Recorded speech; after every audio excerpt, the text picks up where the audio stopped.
우리 인생길을 표현하는 다양한 말들이 있습니다. 뭐 이렇게 빈손으로 왔다가 빈손으로 간다. 또 성경에서는 우리 인생을 나그네 인생이라 이렇게 표현하기도 합니다. 그런데 여기서 저는 우리 인생길을 한 치 앞을 알 수 없는 길이 바로 우리 인생길이다 이렇게 말씀드리고 싶습니다. 이 말이 정말 맞지 않습니까? 우리 중에 누가 이 한 치 앞을 알 수 있고 볼 수 있습니까? 아무도 없지요. 지금 이 자리에서 앞으로 일어날 5분 뒤의 일, 아니 1분 뒤의 일도 우리는 알 수 없습니다. 게다가 우리 인생에는요 너무나 많은 변수가 있습니다.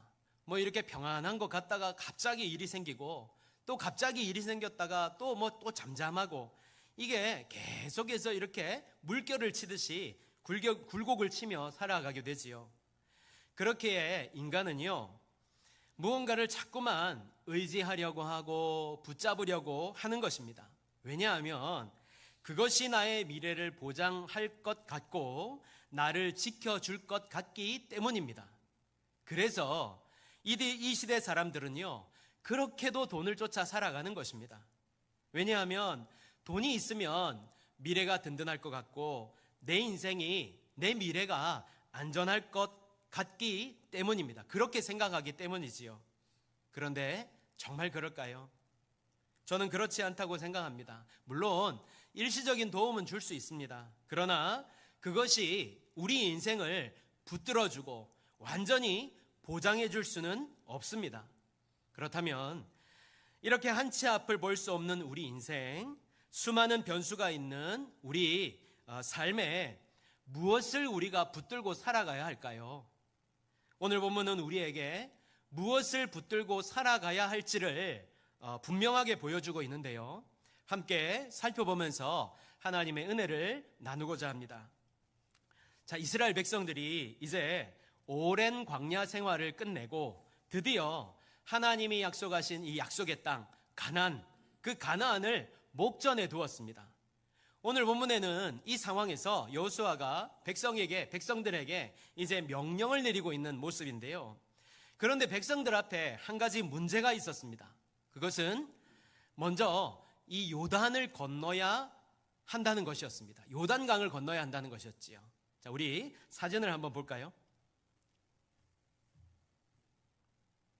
자, 힘찬 물줄기에 요단가 이렇게 적혀 있는데요. 보통 강물을 생각하면 강물을 이렇게 이미지를 떠올리면 저런 이미지를 떠올리지 않습니까? 막 이렇게 넓고 깊은 이런 강물 이런 걸 떠올리는데요. 근데 사실 평소 요단강은요 강폭이 얼마 되지 않습니다. 우리 사진을 한번 차례로 한번 보겠습니다. 여러분 이게 요단강입니다. 에게 싶으시죠? 너무 좁잖아요, 그죠? 네, 또 다음요. 네, 요단강이 이렇습니다. 뭐 이렇게 우리 어릴 때 마치 집 앞에 무슨 어떤 집 근처에 있던 개울처럼 네, 그렇습니다. 네, 또요. 저기 파란 부분이 이스라엘 땅이고요. 지금의 이스라엘 땅. 그리고 저기 파란 그 점선, 빨간 점선 이전이 그 요르단입니다. 지금의 요르단. 그러니까 저 요르단에서 이 이스라엘 땅으로 이스라엘 백성들이 건너왔다는 것이죠. 그러니까 평소에는요, 이게 요단강이 얕기 때문에 이제 사진 괜찮습니다. 얕은 곳을 찾으면 금방 이렇게 건너갈 수 있는 그런 곳이 바로 요단강이었습니다. 그런데 지금 이스라엘 백성들이 도착한 이때는요, 헬몬산에 눈이 녹아내리고 또 늦은 비가 내리는 시기로 요단강 수위가 가장 높을 때였습니다.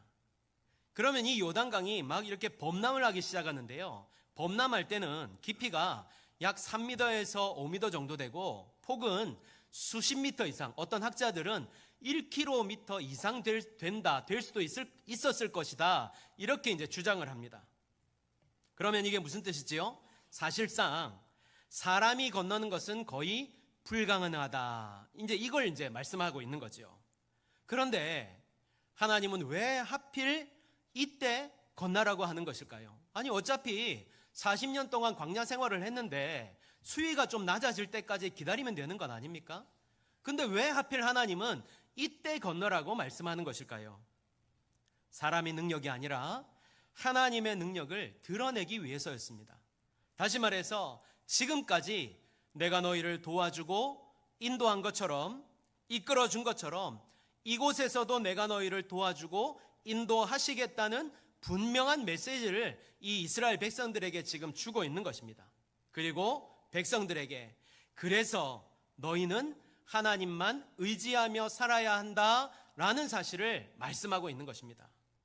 사랑하는 여러분, 지금 여러분 앞에 가로막고 있는 요단강은 무엇입니까? 앞이 캄캄하고 막막하십니까? 어떻게 해야 될지 모르시겠습니까? 오늘 우리들에게 말씀하시는 주님의 음성을 들으시기를 바랍니다. 그 어떤 순간에도 주님이 나와 함께 하시고 인도하시며 도와주신다는 이 사실을 듣고 깨닫고 알게 되시기를 바랍니다. 그렇다면 우리는 어떻게 이런 도우심과 인도하심을 받으면서 살아갈 수 있을까요?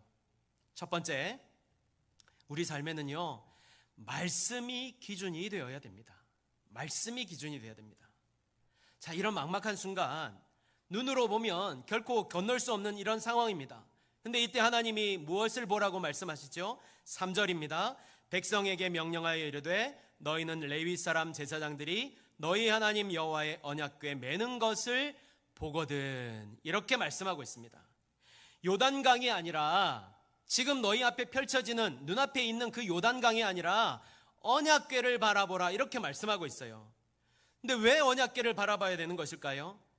언약궤는 하나님의 임재의 상징이며 하나님의 말씀이 담긴 곳입니다. 그러니까 하나님께서 이것을 백성들에게 보라고 하신 이유는 상황을 기준으로 판단하지 말고 말씀을 기준으로 판단하라는 말씀을 지금 주고 계시는 것입니다. 우리가 잘 아는 요셉, 여러분 요셉을 잘 아시죠? 노예로 팔려갔습니다. 억울한 누명을 쓰고 감옥에 갇혔어요. 이렇게 억울하고 답답한 인생이었는데요. 그런데요, 우리가 눈여겨서 보아야 할 말씀이 있습니다. 창세기 39장 2절에 보면 여호와께서 요셉과 함께 하심으로, 하나님께서 요셉과 함께 하셨다, 이 말씀을 주고 있습니다. 우리가 자주 하는 실수가 무엇입니까?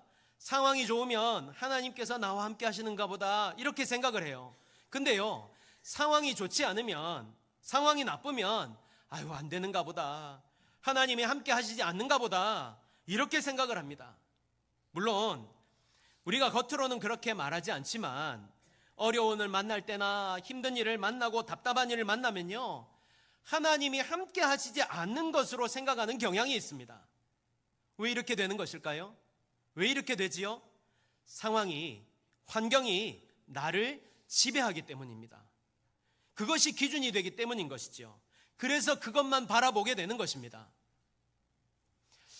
안개가 자욱한 어느 날 밤에 바다 위를 항해하던 거대한 군함의 레이더에 정면으로 다가오는 어떤 물체가 포착이 되었습니다. 군함의 함장은 그것을 발견하고 즉시 그 물체에 무전을 보냈습니다. 배가 서로 충돌할 위험이 있으니까 귀선에 당신의 배를 방향을 좀 바꿔라, 이렇게 이제 그 무선을 보낸 거예요. 그러니까 상대방으로부터 이제 다시 답신이 왔는데 안 된다, 당신의 배가 방향을 좀 바꿔라, 이렇게 답신이 온 거예요. 이 답신을 받은 이 함장이 화가 나가지고 상대방에게 다시 무전을 쳤습니다. 나는 해군 함장이다, 당장 항로를 바꿔라. 그러니까 상대방이 이번에도 답신을 보냈는데 나는 2등 항해사다, 하지만 당신이 바꿔야 된다, 이렇게 이제 답신이 온 거예요.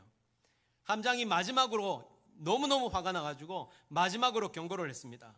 여기는, 이 배는 최신식 무기로 무장한 거대 군함이다, 당장 비켜라. 그러자 상대방이 짧게 대답을 했습니다. 여기는 등대다. 이거 제가 야심차게 준비를 했는데 이거 안 웃으시면 제가 어떡하라고. 감사합니다. 지금이라도 웃어주셔서. 상대방이 짧게 대답을 해요. 여기는 등대라고. 여러분, 군함이 아무리 크고요, 함장이 아무리 자존심이 세도 기준이 되는 등대를 비키라고 할 수는 없어요. 그걸 치울 수는 없습니다. 우리의 인생의 문제에도 역시 마찬가지예요. 요단강은 변합니다. 물의 양도 변하고요, 흐름도 변하고 환경도 계속해서 바뀝니다. 그러니까 이스라엘 백성들이 마주한 요단강은요, 단순한 그 물줄기가 아니라 그들이 계산할 수 없었던, 도저히 계산할 수 없었던 인생의 변수 같은 것이었어요. 우리 앞에 있는 상황도, 환경도 역시 마찬가지입니다. 이 환경이요, 때로는 악화되기도 하고 좀 괜찮아지기도 하지요. 그런데요, 하나님의 말씀은 변하지 않는다는 거예요. 하나님의 말씀은 예전이나 지금이나 동일합니다. 역사하세요. 무엇보다 이 말씀이요, 우리의 영혼을 살리고 생명을 주고 살 길을 열어줍니다. 주님의 말씀이 내 발의 등이요 내 길의 빛이니이다. 이 말씀이 맞는 거예요. 그래서 하나님께서는 변하는, 시시각각으로 그 변하는 요단강이 아니라 변하지 않는 말씀, 그 말씀을 보라고 지금 말씀하고 있는 것입니다. 그것으로 두려워하지 말고, 눈앞에 펼쳐진 그것으로 두려워하지 말고 말씀을 먼저 볼 수 있어야 한다는 그 말씀을 기준 삼으라, 이 말씀을 우리에게 주고 있는 것입니다. 여러분의 눈앞에 어떤 요단강이 있습니까? 넘을 수 없어 보이는 문제, 길이 보이지 않는 상황, 처음 겪어보는 일, 이런 일들이 있습니까? 그 문제로 인해 지금 두려워하고 갈등하고 힘겨워하고 있습니까? 그래서 지금 여러분은 무엇을 보고 계십니까? 여러분, 상황은 그대로 존재합니다. 인정합니다. 상황은 그대로 존재해요. 그러나 상황은 현실일 뿐이고 기준이 되어서는 안 됩니다. 우리 믿는 자들에게 이 상황이 기준이 되어서는 안 됩니다. 그러므로 이 시간 여러분 안에 기준을 다시 세우시기를 바랍니다. 눈앞에 보이는 것이 아니라 내 경험이라든지 내 지식이라든지 또는 내 눈앞에 펼쳐지는 이런 환경이 아니라 하나님의 말씀, 정말로 이 말씀이 살아계신 하나님의 말씀이라는 사실을 믿으신다면 이제는 말씀을 기준으로 세우시기를 바랍니다. 말씀이 기준이 될 때요, 우리 앞에 놓인 불가능은요, 문제가 아니라, 잘 들으셔야 됩니다. 말씀이 기준이 될 때 우리 앞에 놓인 불가능은 문제가 아니라 하나님이 일하시는 과정이 됩니다. 믿으십니까? 정말로 믿으세요? 여러분, 이거 믿으셔야 됩니다. 믿으셔야 됩니다. 다시 말해서 상황이 아니라 말씀이 기준이 될 때요, 하나님은 우리의 길을 열어주시는 거예요. 안 될 것 같아, 못할 것 같아, 그 중앙으로 길 내신다니까요. 옆길로 새길로 내시기도 하지만 중앙으로 내시는 겁니다. 여러분, 말씀을 기준으로 산다는 것은요, 그냥 말씀을 읽고 또 듣고 읽고 이러는 것으로 끝나는 것이 아닙니다. 결정을 말씀으로 하는 것입니다. 이해되지 않아도 말씀대로 선택하고, 손해 같아도 말씀대로 살고, 환경과 상황에 관계없이 말씀을 붙드는 것입니다. 저는 이 자리에 계신 모든 분들이 이처럼 오늘 주시는 말씀처럼 말씀을 기준으로 우리 앞에 거대한 요단강 앞에서 두려움 없이 담대하게 살아갈 수 있는 성도들이 되시기를 간절히 소망합니다. 주님이 반드시 말씀을 기준 삼은 우리를 책임지시고 도와주시고 인도하신다는 사실을 믿음으로 살아가게 되시기를 바랍니다. 그래서 모든 길들을 열어주시는 주님의 능력과 은혜를 힘입어 하루하루의 삶을 힘차게 살아갈 수 있는 성도들이 되시기를 예수님의 이름으로 축복합니다. 아멘. 두 번째는요, 그래서 우리는 말씀을 따르는 삶을 살아야 합니다. 다시 3절 한 번 더 보겠습니다. 백성에게 명령하여 이르되 너희는 레위 사람 제사장들이 너희 하나님 여호와의 언약궤 매는 것을 보거든 너희가 있는 곳을 떠나 그 뒤를 따르라. 군대를 다녀오신 분들은요, 아시겠지만 군대에 가면 장교들이 하는 말이 있죠. 외치는 말이 있습니다. 나를 따르라. 이 말은요, 앞에선 본인이, 그 장교가 책임지고 이끌겠다는 의미가 담겨 있습니다. 그런데 이 명령이요, 군대에만 있는 것이 아니라 우리 주님께서도 제자들에게 여러 차례 말씀하셨어요.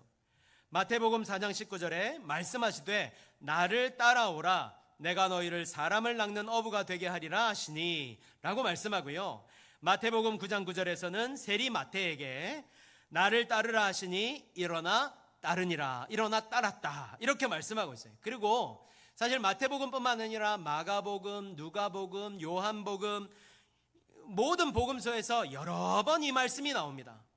이게 무슨 말씀이시죠? 우리는 반드시 주님의 말씀, 이 명령을 따라야 한다는 사실을 가르쳐 주고 있는 것입니다. 또한 모든 명령에는요, 내가 너희를 책임지겠다, 이 의미가, 이 약속이 담겨 있는 것입니다. 오늘 이스라엘에게 내린 명령도 동일했어요. 그들에게 말씀을 따를 것을 명령하였습니다. 1914년에 남극 탐험에 나섰던 참 이름도 힘들어가지고 제가 조심해서 발음하겠습니다. 셰클턴이라는 사람이 있었어요. 영국 사람인데요. 셰클턴 경의 배에 인듀어런스 호라는 배가 있었는데요. 이 남극을 탐험하다가 그만 얼음에 갇히게 되고 난파하게 되었습니다. 이 영하 40도의 상황 속에서 27명의 대원들에게 이 셰클턴이라는 이 사람은 불필요한 것은 모두 다 버려라, 이렇게 명령을 했고요. 대원들은 그때 당시 가지고 있던 금화라든지 값비싼 장비들 이런 것들을 미련 없이 버리고 오직 생존을 위해서 이 선장의 지시, 말씀에 순종하여서 무려 800km를 이동을 하게 됩니다. 그리고요, 결국 이들은 634일 만에 단 한 명의 희생자 없이 모두 다 구조되게 되었습니다. 이들이 전부 어떻게 구조될 수 있었을까요? 이들 중에 단 한 명의 희생자 없이 생존할 수 있었던 이유는 이 대장 셰클턴 경의 명령을 철저히 따랐기 때문입니다. 한 가지 의아한 것은, 오늘 본문에서 한 가지 의아한 것은요, 4절에 보니까 언약궤 사이를 2000규빗, 그러니까 약 900m에서 1km 거리를 두라고 명령을 하셨어요. 왜 그러셨을까요? 모든 백성들이 언약궤를 잘 보게 하기 위해서였습니다. 그리고 또한 내 열심이 말씀보다 앞서지 않게 하기 위해서였습니다.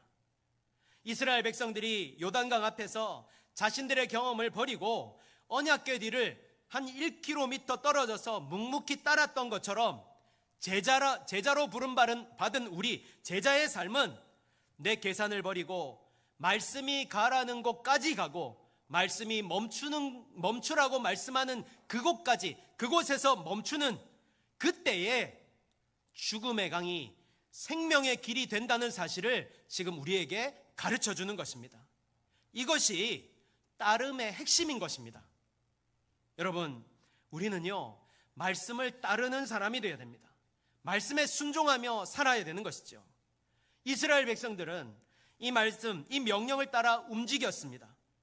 그들은 언약궤를 보기만 한 것이 아니라 따라갔습니다. 이 말은요, 보는 것, 아는 것, 이것에서 끝나는 것이 아니라 따라가는 것까지 해야 한다는 사실을 우리에게 지금 도전하고 있는 것입니다.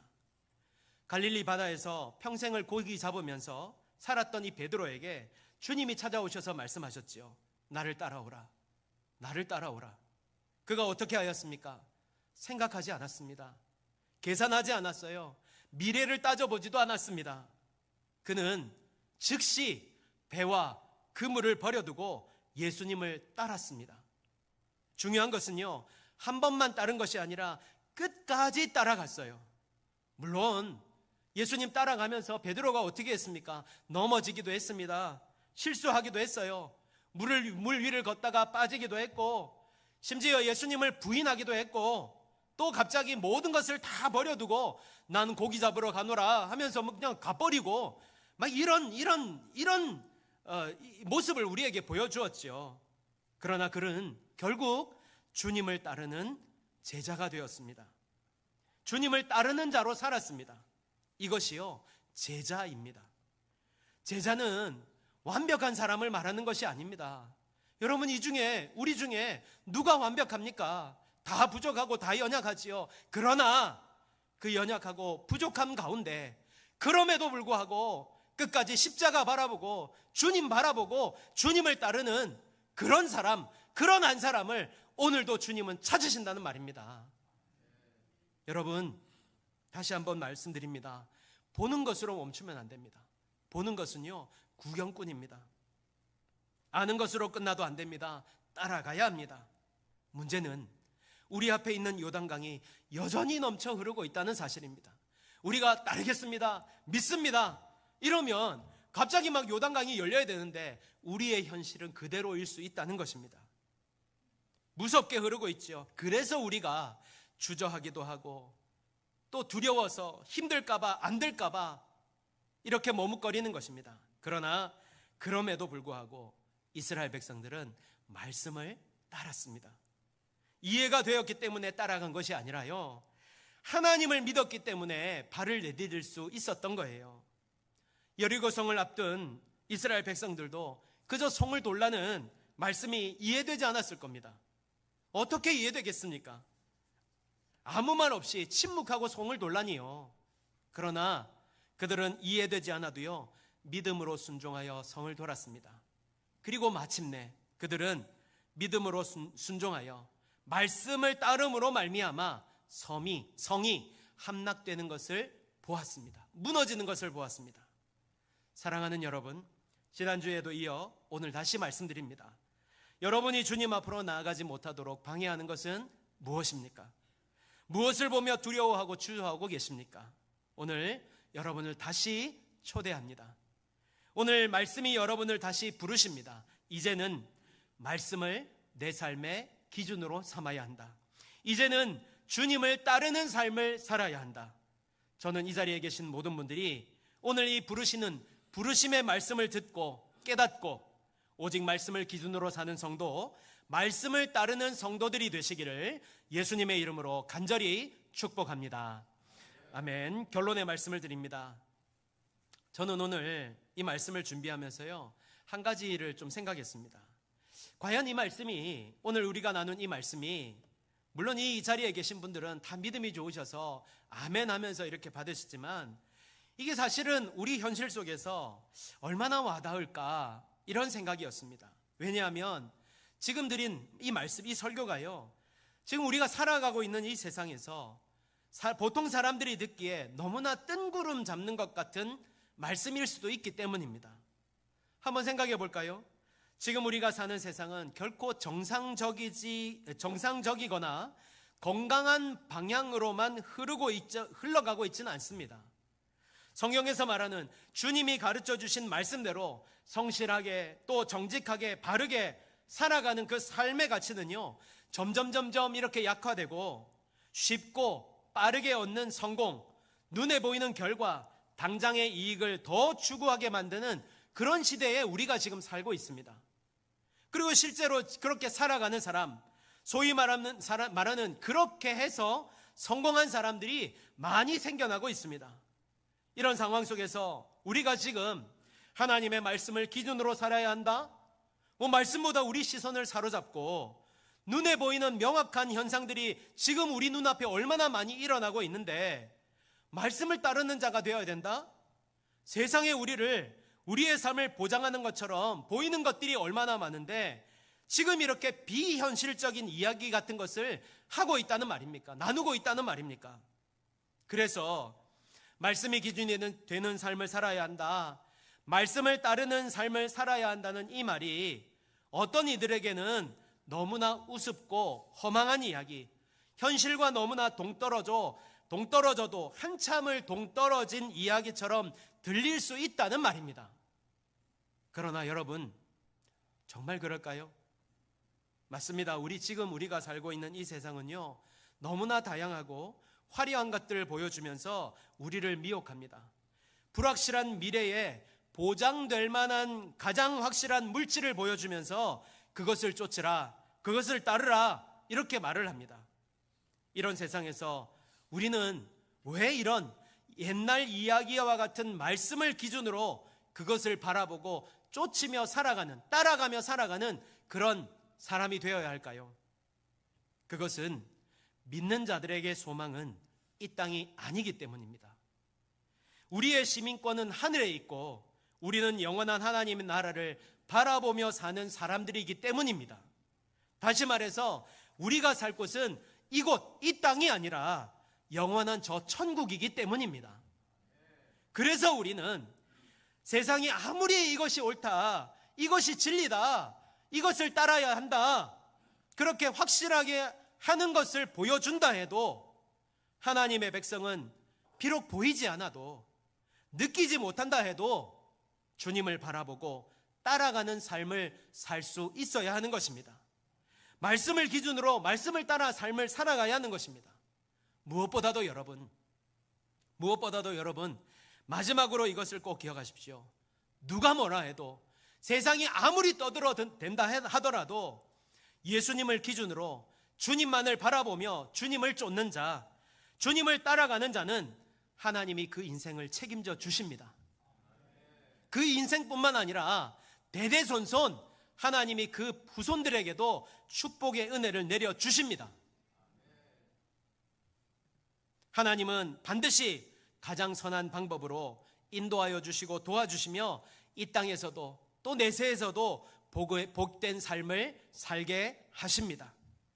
그러므로 우리 이 사실을 믿고 우리 앞에 아무리 거칠고 험하고 도무지 건널 수 없는 태산과 같은 강물이 나를 가로막는다 할지라도, 그래서 세상 사람 모두 불가능할 거다, 그런 상황이 우리 가운데 있을지라도 주님만을 바라보면서 말씀을 기준 삼아서 그 말씀을 따라갈 수 있는, 그래서 우리 가운데로 대로를 열어주시는 그 주님의 일하심의 역사, 그 은혜의 역사, 그 능력의 역사를 경험하면서 살아갈 수 있는 저와 여러분 모두가 되시기를 간절히 소망합니다. 마지막으로 한 가지만 더 강조하고 마치겠습니다. 여러분, 요단강은 언제 갈라졌을까요? 언제 갈라졌습니까? 제사장들이 발로 물을 밟았을 때입니다. 무슨 뜻일까요? 우리가 이 말씀을 이제 머리로만 이해하는 것이 아니라 실천적인, 우리 삶에 실천적인 첫 발걸음이 있어야 한다는 것입니다. 결단은 누구나 할 수 있습니다. 결단은 누구나 할 수 있지만 이제 우리는 결단할 뿐만 아니라 삶의 자리에 나아가서 이 말씀대로 사는 것입니다. 그럴 때 하나님은 이 말씀으로 우리 삶 가운데 역사하여 주실 것입니다.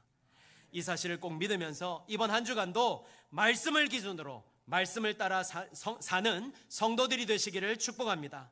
그래서 어떠한 어려움 가운데서도, 불가능한 일 가운데서도 말씀의 인도를 받고 대로로 행하며 살아갈 수 있는 성도들이 되시기를 예수님의 이름으로 축복합니다.